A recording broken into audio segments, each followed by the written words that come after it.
Good afternoon, everybody. This is Lisandra Collazo, Independent Sales Director of Mary Kay. I am here today with my co-host, Sharon Miranda. Hey everyone, this is Sharon. Welcome.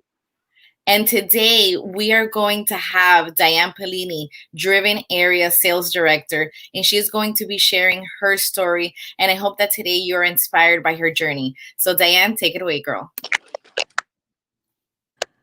Hello. Thank you so much, ladies, for having me on today. And I appreciate you both, Sharon and Lisa, and your units. And so my name is Diane Pellini, and I have been celebrating my Mary Kay business for actually 14 years this month. Celebrated my anniversary on August 6th of 2006. I signed my beauty agreement, and I was a customer for about 2 weeks. Absolutely in love with the product. Was not really using any skincare and like really, really bad makeup. Didn't know what I was doing. A friend of mine had started her business and asked me to attend her launch party. And it's funny because I'm not a skeptical person. I'm a very supportive person. So of course I said yes. I'll come to your party. And she really talked to me. We were running partners, and she's like, "Dan, I think you might like this. I think you might actually like the business." And I was like, "Okay," but I wasn't offended by it, and I wasn't necessarily flattered. I was just intrigued. I'm like, why would she think I would do a Mary Kay business? But when I went, and Ari was there. Ari was her director, and she did her debut party, and there were some other girls there that were also from Mary Kay. I just fell in love right there. Like Ari had me at hello. And she really did like a Stepford wife. Like she was in a suit, this pink and white checkered suit, and it was just so legally blonde, and a brunette. But I was just intrigued. I was like, wow, people are actually doing Mary Kay like for real, for real. And that wasn't even in my mind. I just already shared so much about the culture of the company. I think that's what I fell in love with. And back then, you guys, 14 years ago, when we did debut parties, I mean, now we don't even do samples, right? But okay, back in the day, we used to demo product, right? But we used to do it on the face. But back then on debuts, we used to do it on the back of the hand. And so I bought the entire roll-up bag from the back of my hand. And I started using the product. I was definitely like a 9 on a scale of 1 to 10, but nobody followed up with me on the opportunity. So I booked a party that day with my girlfriend, and I hosted a party at my house 2 weeks later. But by that point, I was sold out on the product. She came to my home. I could not shut up. Like I think I basically did the skincare class for her because I felt like she wasn't saying enough. And she sold product that day, shared the opportunity, and me and one of my girlfriends signed up that day. And you guys, I really did it for fear of missing out, because a girlfriend of mine who said she was going to do it that day at my house, I'm like, oh no, you're not going to do this and be successful. I'm the one that invited you, and I'm going to do this too. So I really didn't have any big why. I didn't have any big like purpose behind it. I did love the product for sure. I did not need the money. I don't say that to be boastful, but I had a very high paying 6-figure corporate job in accounting. And so I didn't need the money, but I just knew there was something, and I couldn't define it, but I knew there was something about this business that needed me, and I needed it too. And so, you guys, I was a crockpot. I did not come out of the start line, breaking records and, doing all this fantastic, amazing stuff. I literally had my debut party in October, and then I didn't do anything. I didn't do any parties or anything until May of the next year. So I want to give you hope. If you're like, I'm a slow starter and oh my gosh, when am I ever going to start this? Keep going. Show up. That's what I'll tell you. Show up, because I did. I absolutely love my Tuesday night meetings. And yeah, they were in person then, but you know what? They're on Zoom now. Show up, And so I showed up to everything. I absolutely love the culture. I was using the product. I had basically a website and a lookbook business for a while, and facials here and there. Did my first party 7 months later. Power started in that first month that I got out there and did a party in May. In June, I was in my red jacket. Okay, and so things happen when you get into when you work. Things happen when you put momentum and numbers behind what you do. And so that there did not, intrigue me to start Mary Kay full time, but I absolutely loved it. And so I started just to put a little bit more time into my Mary Kay business. And fast forward, I was a consultant for many years, maybe, I don't know, I could go back 3-4 years. 2006 I started, 2011 became a director. So I was a consultant for a while. I did earn my car as a consultant and then filed DIQ. So I outright earned my car. I did take the full 4 months. So there's no shame in the game, you guys. Like I said, I think everything I do, I'm a crockpot, but I took the full 4 months. I earned my car. And then as soon as I earned my car, the next day I filed for a directorship, DIQ. Fell out of DIQ the first month and let nobody know about that. I was like, that is not going to happen again. I just got up the next month, refiled, and I finished that sucker because I'm like, And I did it, you guys, out of FOMO, fear of missing out. That was really my whole, I can tell you in the beginning of my Mary Kay's, journey, everything was about not missing out because this was the birth of the Driven area. And all of my girlfriends that I had spent time in the unit with, the Busy Bee unit, they were all becoming sales directors. And I didn't know if that was really something I wanted to do, but I'm like, well, I'm doing it because they're doing it. And I ain't being left behind. I'm just being honest. Like I had no big purpose, no big why. I just was not going to be left behind in a unit when all my girlfriends were directors, and that was why I did it. Okay, so hopefully I'm giving somebody hope out there. You're like, I don't know my why, I don't know what I'm doing. I just say put one foot in front of the other and have fun.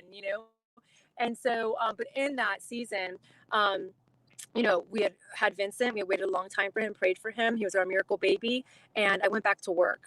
And after going back to work, and becoming a director, I started to tell Ari I could really see a vision for doing this because I want to be home with Vincent. And so, about a year after, being a director full time and working full time and having a toddler at home, Ari said to me, Diane, why did you become a director?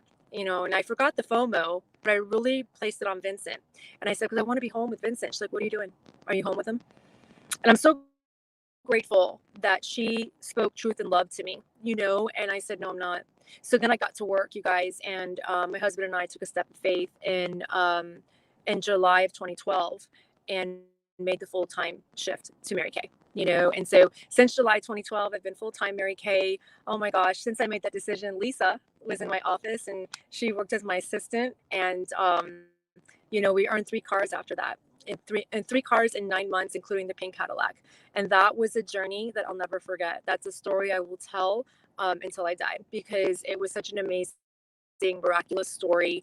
So many highs, so many valleys, before and after that, but so many highs leading up to it. And it's so important that you clench yourself and anchor yourself to a win because it reminds you of what you're capable of on those days where you doubt, and so Lisa was there. She was a big part of that, you guys, and for me it was confirmation that God was like, you know what, you're in the right place. And it's not about the tangible, you guys. You learn that along the way. It's really not about the Cadillac. It's not about the diamonds. It's not about all of that, but my gosh, it feels good. It's great to be able to work to earn that stuff, and know that God is not just your business partner, but he's your pilot, and if you take him as your pilot, and you trust him with that. Fast forward, my gosh, I don't know. I've been a director since 2011. There's been ups and downs. What I'm most grateful for in my Mary Kay business is the margin that it's allowed me to create in the time of my life where, Vincent had special needs when he was a child, when he was little. He's 11 now and he's grown up pink. He doesn't know mom as an accountant. He only knows mom as a Mary Kay girl. He knows car parties. He knows girls in and out of the house. He knows girls on Zoom. Like the girls love him. He loves the girls. But, there was a time period where it was very stressful. Didn't know the amount of therapies he needed. And I'm so grateful that I had Mary Kay so I could be home with him. It wasn't easy, but it was a lot easier and a lot less challenging than it would have been had I had a full-time corporate job. And then my dad went into, he was sick and he lived local to me. And I had the blessing of being able to take care of him in his last year of life, of being there on his last breath, and without having any shame or guilt or having to tell people my story when they don't really care. You know what I mean? Whereas in Mary Kay, oh my gosh, sisterhood like none other. And last but not least, you guys, just to fast forward you to current day, if you don't know my story, I have a twin sister. She's on my team.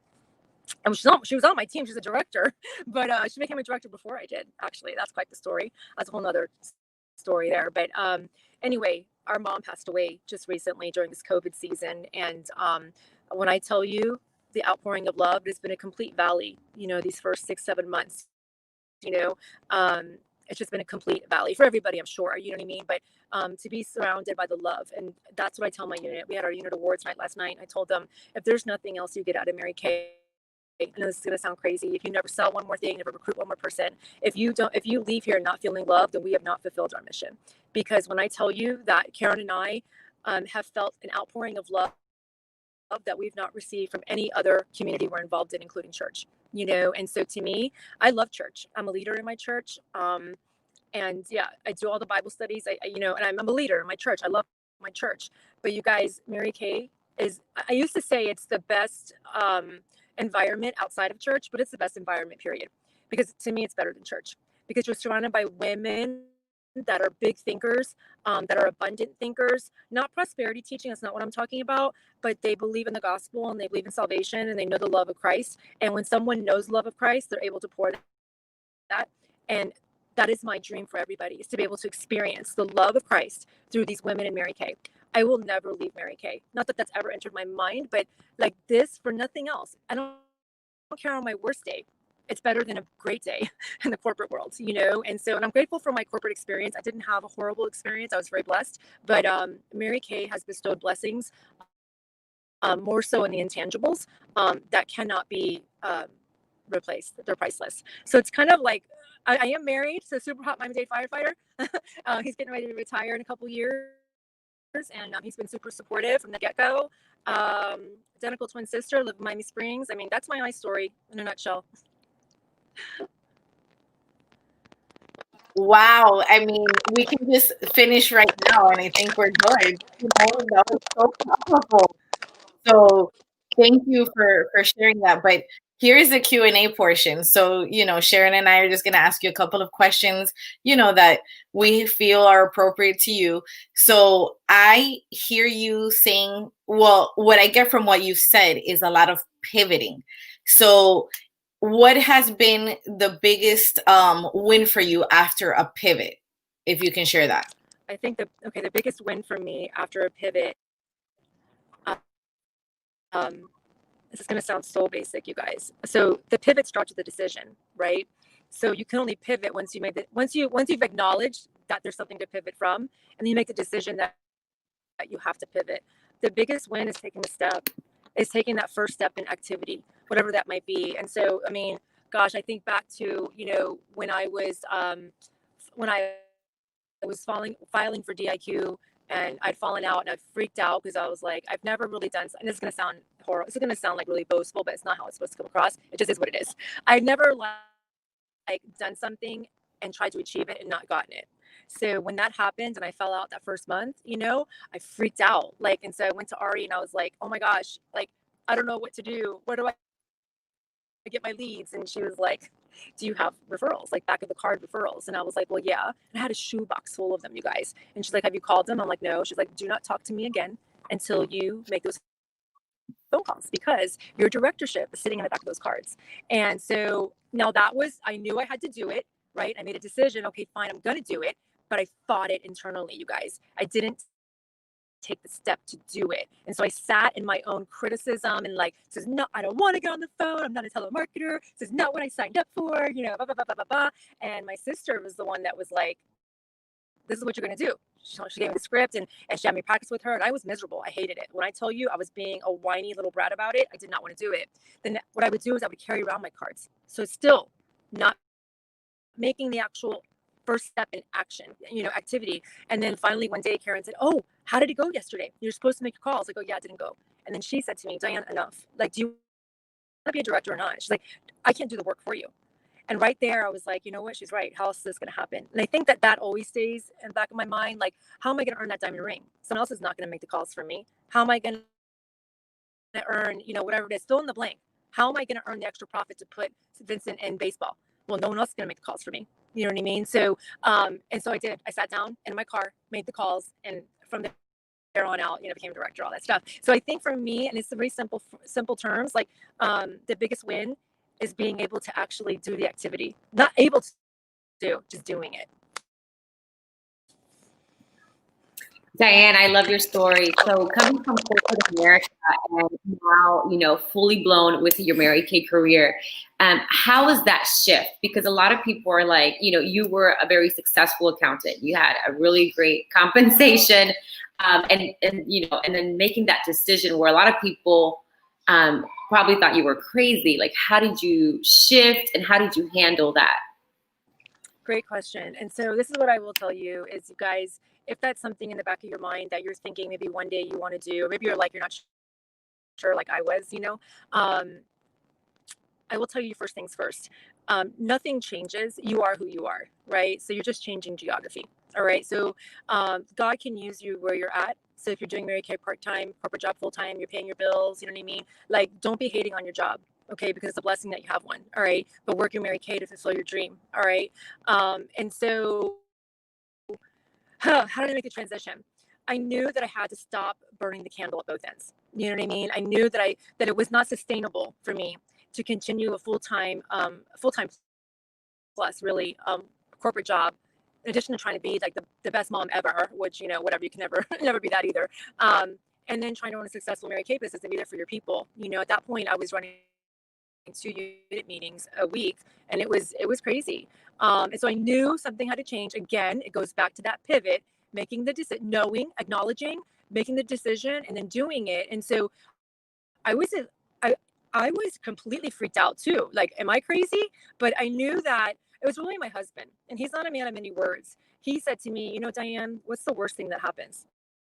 You've already earned a car. You became a director while working a full-time job with the family. He says, and all of a sudden you're really going to be bad at it. Let's just assume that happens, right? When you have like all the time to give it, let's assume that all of a sudden you become really bad at Mary Kay, and you don't have directorship, and you're not making money. You can't hold a party. Like, can you go back to being an accountant? And I was like, well, yeah, but heck no, am I going to do that? Like, I have my pride. Like, once I let something go, I don't want to go back. But he's like, so what? He's just like, I mean, what do you have to lose? Like, I think he was just tired of seeing me everywhere and nowhere. You know what I'm saying? So the transition, I'm going to be honest with you, it wasn't easy because I don't come from a family of entrepreneurs. I don't come from an example of entrepreneurs. I come from a family of, my dad was a mailman. He worked 30 years on the same route. My mom was a housewife. You know what I mean? So there was no risk taking in our home. And so even though I had Mary Kay sisters and my sales director Ari did it, I didn't live in her home. I didn't see what her daily looked like. And so I was just excited to have the chains broken from my corporate job that I really didn't respect the time in the beginning.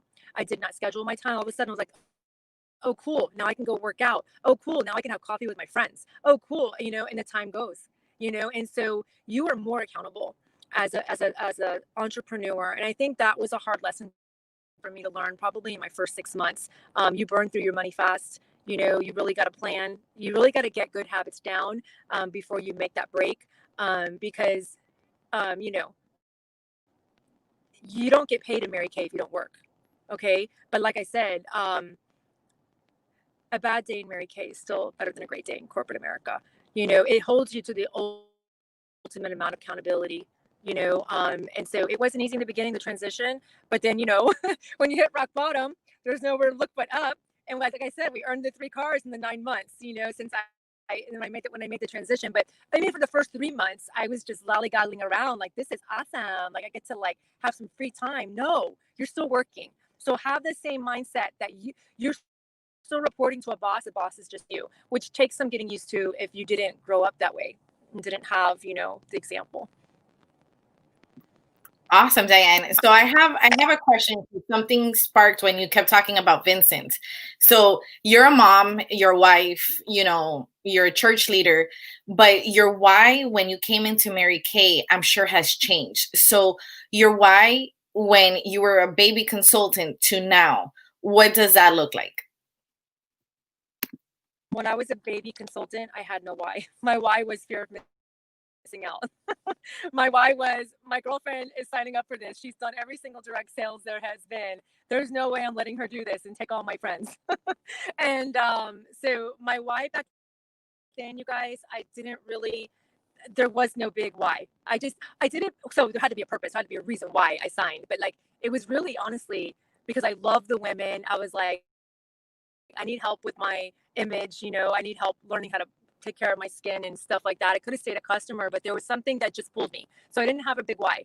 Now, oh my gosh, my why is so much bigger because honestly, at the time that I said yes to Mary Kay, I was a baby Christian. I had just accepted Jesus. And now I'm not perfect by any chance. I won't be perfect until I get to heaven. But um, you know, I've experienced so much in life. Life gives you experiences. So as you mature just in life, and you're given the blessing of maturing in your Mary Kay business, your why becomes bigger because you see the bigger picture. And so my why is to, and I know that this sounds so cliche because it is, the company's mission is to enrich women's lives. But that's my why. My why is that nobody leaves my space without feeling better, and guys, it's been a process for me too. I mean, Lisa knows, like, I have a reputation of being the general, of being, so my spiritual gift is exhortation, which is passion. And sometimes my passion comes across like not so nice. Like, I can come across like a general, you know what I mean? But I mean it in love. And so I'm really working on my delivery, so people can accept what I have to say in love. And so I have such a passion for this business. I have a passion for change lives. I have a passion to show people that they have another avenue. They're not stuck in their, like, you have choices, right? You have choices. And that's my thing. Like, you can choose your heart. You can choose whether, gosh, because I have consultants that say, I want to show people how easy this business is now that it's virtual. And you gotta stop saying that. Nothing that's worth it is easy, And so it's not on you to make sure it looks easy. It's on you just to go out there and be you and do you. And if someone doesn't want a business, like, business is not easy, but it's simple. What we do is simple, right? And so my why has changed because I look at this boy of mine, and I want him to continue to grow up pink. I want him to continue to be in the culture. Yeah. So my why is just to show people what's possible out there. This environment that you cannot get anywhere else. You can't get anywhere else but Mary Kay. That takes me to the So next. I get it now. So yeah, I love that. That reminds me of the question when you mentioned at the very beginning of your story. You said, "I really fell in love with the culture of this company." So how would you describe exactly that? Like, what is the culture of the company to you?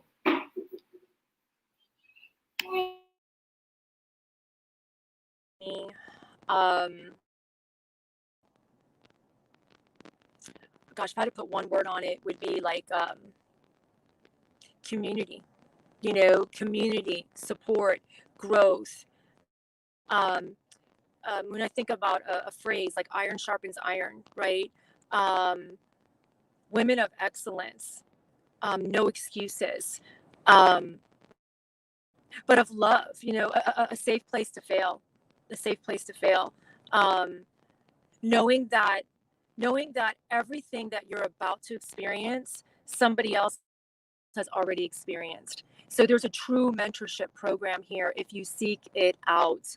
In the corporate world, it's not always the case. When you think about mentorship, you think about somebody who's in a position that you would like to be in, but they may have not walked in the same steps that you did. But in Mary Kay, we all have. Yeah, we all have different life experiences, but the Mary Kay experience all starts the same for all of us. And, like, the rejection, the loss of things, the valleys that we share, I think we can all kind of relate to, and the highs as well, And so if you seek out the mentorship is another big one for me, the sisterhood. Um, but it goes beyond friendship. To me, it goes to that truth and love, that at the end of the day, we may disagree on something, but if you call me and need me for something, I'm there for you, and I don't know that you get that in other organizations or other community things that you're involved in. This is a selfless, for the most, don't get me wrong, you're going to get scary Ks, you know what I mean? So I'm sure we've all had those experiences too, but the general rule that I've experienced in Mary Kay is that it's a loving culture that empowers, that we don't let each other sit in the valley, that there's a reach out. And I mean, Lisa's been amazing in this season for me and my sister, and so there's a reach out and a reach up, and everybody's so willing to share, people aren't holding things close to the chest, and I think that's what I would say, about the culture of Mary Kay. Well, talking about culture, so I was Diane's assistant for a season, and God knew that I needed her and she needed me. But I would say that if there's one thing I have loved about, and funny enough that both Sharon and Diane were my adopted sales directors in one season. So, iron does sharpen iron, and you become the average of the people who you spend your time with, whether it's virtual or not. And I know that I remember earning that Cadillac, that there was tears, there was prayers, and your faith. I want to talk about your faith because you have unshakable faith. And sometimes I know, like you said, there's valleys and there's mountaintops, and this season has been a valley for you. But can you speak about how your faith has given you power through your business? It's the only reason why I'm still standing. It's the only reason why you can smile through a storm. It's the anchor, because it doesn't shift. It doesn't shift, right? And so when you place your significance on a title, on a car, on the title can be anything. It doesn't have to be Mary Kay. It could be mom. It could be wife. It could be director, red jacket. Whatever you want to put on it. When you play, so it's okay to want to be great at those things. It's okay to want to attain those things. But I think that when you anchor yourself in something that doesn't shift, which for me is my faith in Jesus Christ, right? And the salvation that I have. When I tell you, there's nothing I'm more passionate about. Not until people that the valleys matter. I think that's where God meets you, is in the valleys, because He knows how to get your attention. And so it's not that the valleys don't matter, and it's not that like even this current environment doesn't matter. But what you think about, I always think about, okay, Diane, you're in this valley, but like the victory's already won, right? And it's not, that doesn't mean that I don't do the work. It just means that I know there's a purpose for everything. There's a purpose for the valley. I know, and there's a reason why I'm in the valley, right? Let's be clear. He doesn't create the valley for you. Like it's because it's consequences due to your lack of, activity or whatever it might be, or, so there are choices that you made that put you in the valley. But God allows you to stay there so He can meet you there. And so my faith has been unwavering because it's who I am. Like the Holy Spirit resides in me. It's not separate from me. And so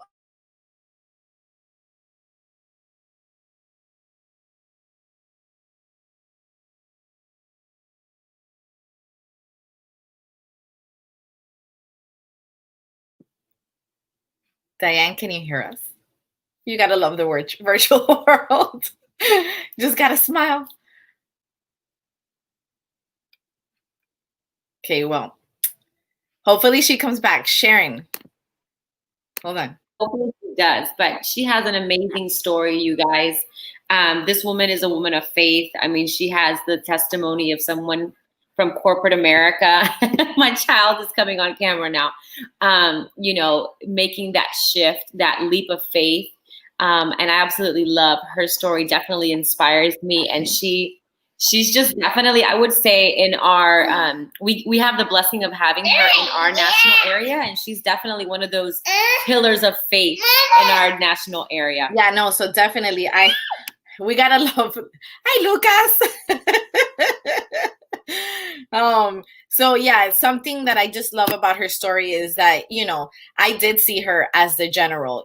She was my adopted director, and she's always been firm, fair, and consistent, and I believe that is what has taken her to her success. So that is what happened. I thought my phone said the temperature was too hot. Is that crazy? I'm in my car. And so I got the emergency, like, temperature is too hot, you must wait. I'm like, oh, fantastic. Okay, so I'm back. Because you know why? Because the enemy wants to get in there and destroy what I'm going to say. And so, no, he cannot have it. We're not letting him have it. And so, yeah, I'm passionate about just my faith is what anchors me, because it reminds me that I am loved. It reminds me that I'm saved. It reminds me that I have a purpose, because I still have air in my lungs today. And so even though I'm not liking my circumstance where I'm at, that I will get through it, because there's a purpose for it. And so I'm already living my eternity. I'm already living it. So I'm not worried about death.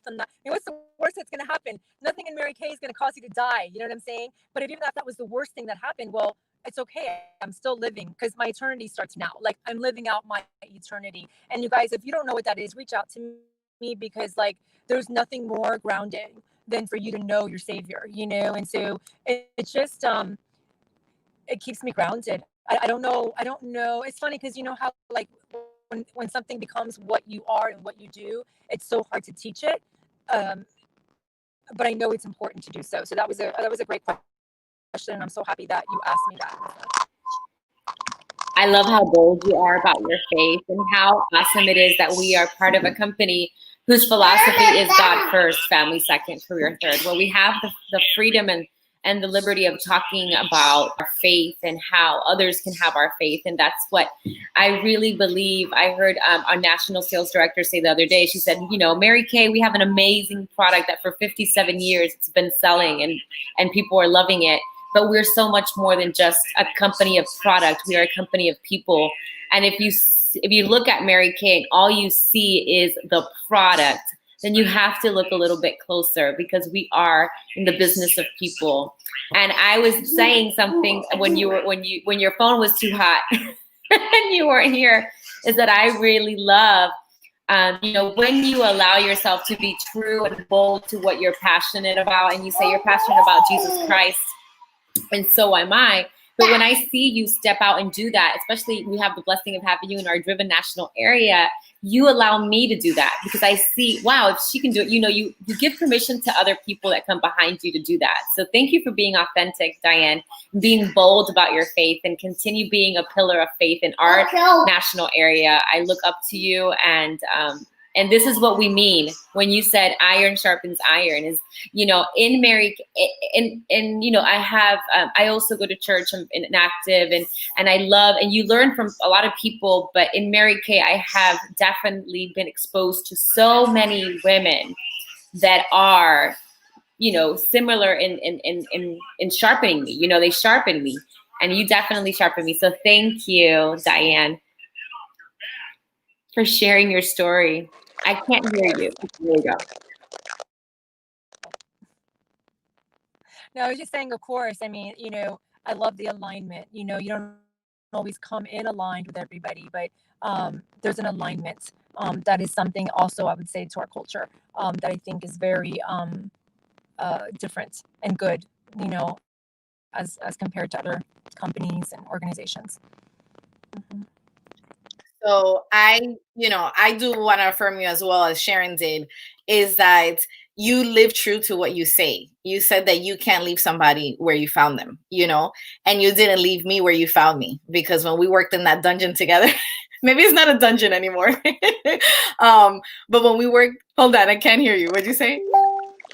What'd you say? I said it is, and it was the dungeon of dreams. The dungeon of dreams. So what I do love is that you do live true to that, because I was her assistant during the season where I saw where my faith grew, because I saw a director who was like, we're earning that Cadillac by the grace of God. And literally I saw miracles happen. Like I remember telling that story and hearing Diane share how that Cadillac was earned, and tears still come to my eyes, because when I talk about the glory was only given to God, like there was no way humanly possible that it was done by anybody else, right? It was only done by God. So thank you, because you did help me increase my faith and see that miracles do happen. Now, my last question to you, and I hope that you didn't freeze again. I think she might have. Maybe too hot again. This conversation is too good. Yeah. The conversation's hot. That's what's happening. That's what it is. That's what it is. The conversation is too hot. So, well, I guess we'll have to leave that question for another time. But, I want to say thank you for everybody who watched. And, we are all from the Driven National area with Ari Hathaway, and it is a blessing to do these stories that inspire, because I believe that it reignites something inside of us when we hear other stories. Sometimes, we listen to, sister sales directors or even consultants tell their story, and we're like, wow, that's powerful. So I'm just grateful that we're able to give on this platform these stories. What about you, Sharon? I'm so excited. I'm loving each and every one of them. I would say that besides the culture of Mary Kay is what kind of got me too, coming from corporate America, because it was something totally different. And so it's a place where she said, it's safe to fail, but I would say it's a safe place for you to get to know yourself and to grow different talents that maybe I wasn't able to do in my previous job. But I would say that each story is different. And that's one of the things about Mary Kay that also has me like just at my heart, because each woman has her story. Each of them is different. Each of them come from a different background with different experiences and testimonies, and we're able to share and grow and learn from each other. So I'm so happy that we're able to bring these stories. They're going to be on Fridays normally at 12, and she's back on. Today we did an exception because we have a special event going on, but they're normally at 12 noon on Friday on a virtual beauty bar. So make sure that if you're a consultant or a director that's here, we want to bless not only the Driven National area and our units, but we want to also bless everyone. So if you, just, follow Virtual Beauty Bar on Facebook, and you can share these stories away, and it's a public page, so you can share it to anybody. And so Diane's back, yay! We were trying to put in the air because we're like, we hope she comes back. So Diane, we have one last question for you, because this conversation is so hot that your phone can't even handle it, right? So our last question to you is, if you had to give Diane Pellini, when she first started Mary Kay, when she signed her agreement, if Diane Pellini today can give advice to Diane Pellini back then, what would that be? Yeah, great question. So I think I would tell Diane Pellini from 14 years ago 2 things. Number one, embrace the process sooner. I was just kind of lost in the sauce. My recruiter, she was lovely. She's still a personal use consultant in Ari's unit, but I didn't blame her. I just didn't really, I showed up to my meetings. I loved the trainings, but I didn't really put them to use, So like when Ari said, well, did you coach your party? And I'm like, what does that mean? She's like, you've been going to meetings for 7 months. How do you not know what that means? So kind of like embracing the process sooner, like really understanding the full circle process and really just focusing on that. Not just, but in addition to, because I'm a high S, so I do like the camaraderie in the community, but really becoming more of a boss babe sooner, I guess you could say, like really understanding the business. And then secondly, really, and almost more importantly, what is to have fun. I can get quite intense. And so I can get hard on myself to the point that it paralyzes me. Like, but I don't know how to do that.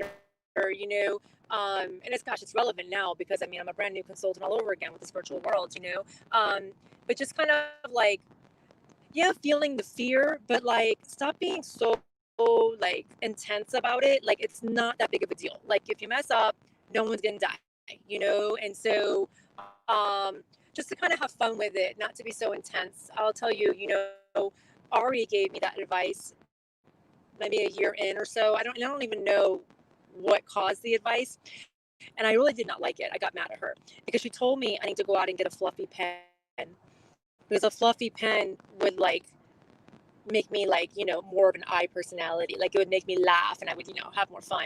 And I was like, that's ridiculous. Like, go get a fluffy pen. Like, I'm not getting a fluffy pen. Well, guess what? I went out and got a fluffy pen. And it made a difference, because every time I would write my receipts out, back in the day when you wrote receipts out, I would pull out my fluffy pen, and I couldn't help but smile. And I know that's just such a simple thing, but I think I would be like, go get yourself a pack of fluffy pens, and just have fun in the journey, find joy in it. Joy is a choice. It's not something that just comes because of your circumstances. And so I think that's what I would tell my newbie Diane, is to lighten up, and embrace the process. Well, Diane, we want to thank you for joining us at Stories That Inspire here on our virtual beauty bar. It's she's in the car because she's doing a mini vacay before school starts. So we're excited that she took out the time to be able to do this with us. So we are very grateful, and we'll see you guys next Friday at noon. Bye. We appreciate you, Diane. Thank you, guys.